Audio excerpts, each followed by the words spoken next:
Hello, and welcome to today's episode of Saddest Night Out. My name is Roy, and I am the host of this daily podcast, and it's primarily about music and creative culture in London. It's almost a week ago now that I played another show at Roadtrip and the Workshop on Old Street, and the guest on today's episode is a large part of how that show came together. His name is Alex Miles, and he is a sound engineer in London, and he really does peddle his wares in many different avenues, and that's what we talk about in this episode.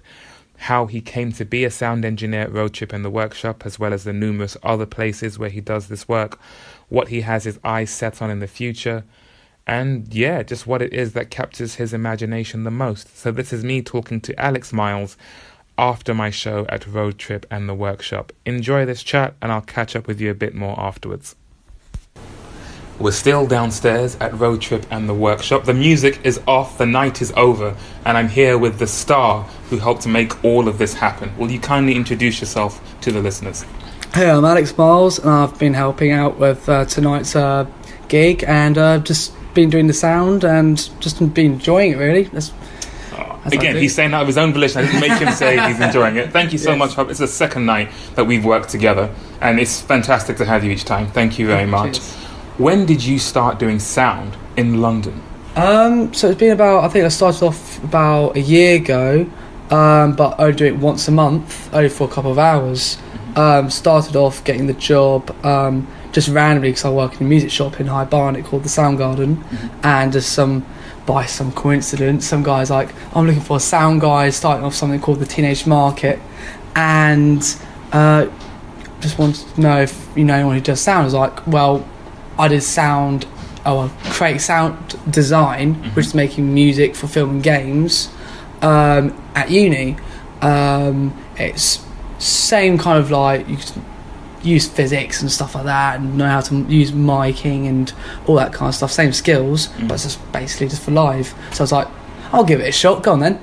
So, and then helping out kids to do that and like perform, giving them their first chances, and also giving me a chance to build up my portfolio and just build up my skills.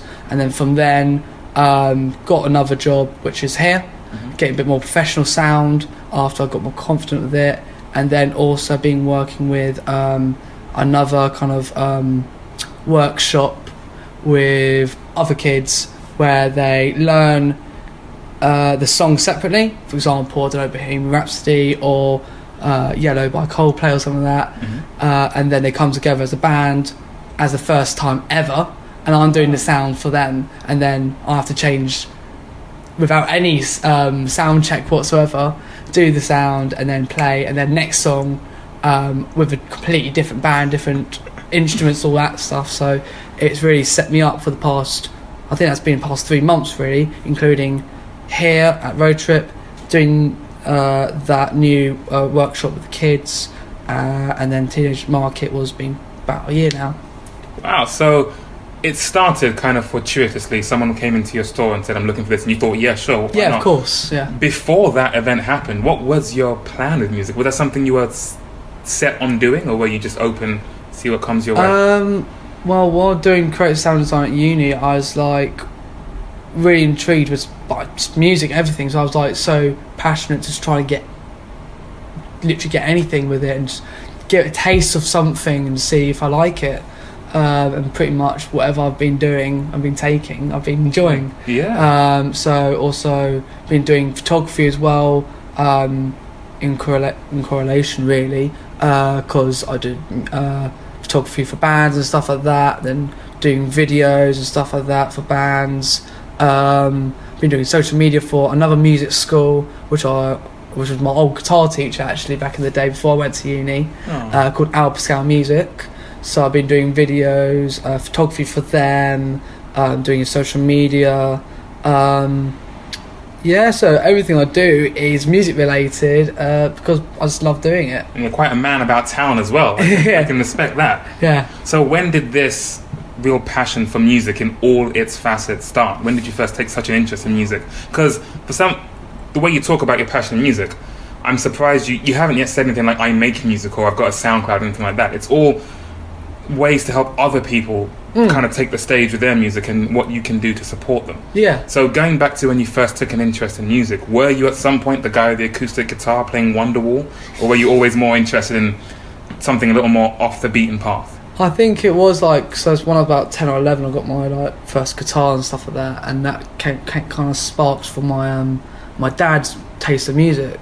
Listening to Fratellis and then to Eric Clapton, that kind of stuff really. So it was quite a bit of a mixture that he used to listen to, Gary Moore and that kind of stuff, and that kind of started off and sparked the whole like, I want to learn guitar and get into music.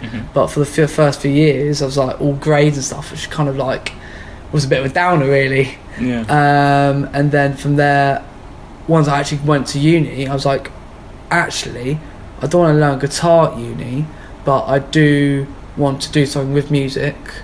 And then I was like, well, I can learn off other guitarists there, so I kind of did that as well. And then I do write my own stuff, and for the past year it's been quite serious with writing, but I haven't actually recorded or put anything down yet.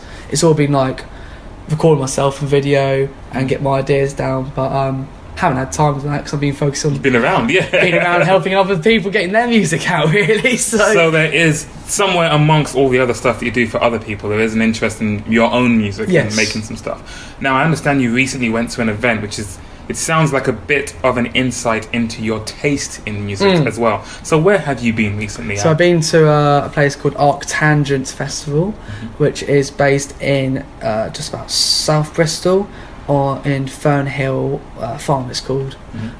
Very small festival, rated best small UK festival last year in 2018. And at first I was very nervous because it was my first festival ever, and I was like, what do I want to do this year?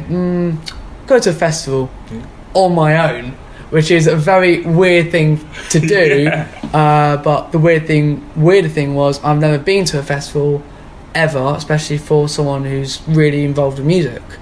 I was like, I've got to go to a festival that I really would enjoy. Saw the headline and all the other like bands supporting. I was like, this is such a good mixture of music, from like jazz to experimental, rock, dance, gent, what other kinds of genres you could think of mashed up together. It was there, and some genres you couldn't even think of existed in this festival. And a good time, I guess, is what you had. A bloody good time, if I'm allowed to say that. Oh, you can swear, don't worry. Yeah. So never a Reading, Leeds festival, Glastonbury. No. Grow up in London? Have you lived in London all your life? I've lived in London all my life. Only moved out last year, just about 10 minutes away from London, in a place called Potter's Bar. And when I, of course, went to uni, I lived in Woking, lived in Guildford, so basically the Surrey area as well. So 2 years out of London before moving out to Potter's Bar. So now you can cross festival off the bucket list. Yes, well, of course I'm going to this festival again because it was so good. On that note, is there anything else on your bucket list that you want to do that you haven't yet done? I definitely want to make an EP or an album, but I'm not sure when that will happen. But I've definitely got a lot of ideas to do that, and plenty of it. In amongst of like trying to perform the album as well once I do it, but I wanted to kind of do it all my own, like perform the drums, perform the synths, the guitar, everything. So like perform, so have some technology on stage with some looping and build the whole masterpiece. Yeah, be a proper performance, so I would want to do that, but it's going to take a while, definitely, with everything that's going on. But you're in such good spaces to learn skills that you can take back to definitely. The music. Have you already got a slight idea of what style of music you'd be making? I can't even describe what it is at the moment. It's in between, definitely kind of hard rock to mixed with Radiohead kind of dissonance stuff to.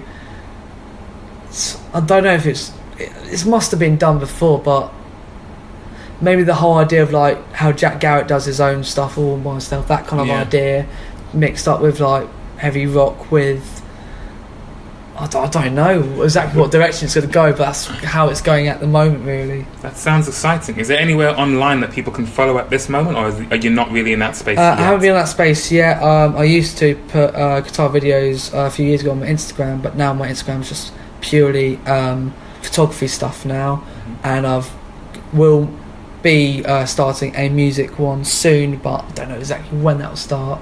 But that'll be simply Alex_Miles_music. So, well, Alex_Miles_music, which is a very fitting name for all that you do. Yes. Thank you so much again for helping me out with these events. Thank you for talking to me tonight. And yeah, hopefully I'll see you at the next one. Yes, hopefully. Yeah. And that was that. Thank you very much, Alex, for talking to me. It was a really great chat. It was after we'd finished the entire night. We were the only two people left in the basement area, in the live music area of Roadtrip and the workshop. And he mentioned afterwards, two things that he mentioned afterwards. One is how surprisingly pleased he was with how the podcast, how the conversation went.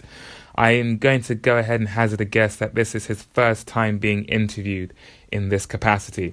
And understandably so, he was concerned that there might be a lot of ums and ahs and likes and just dead air and not really sure what to say. But I knew that this is a person brimming over with passion.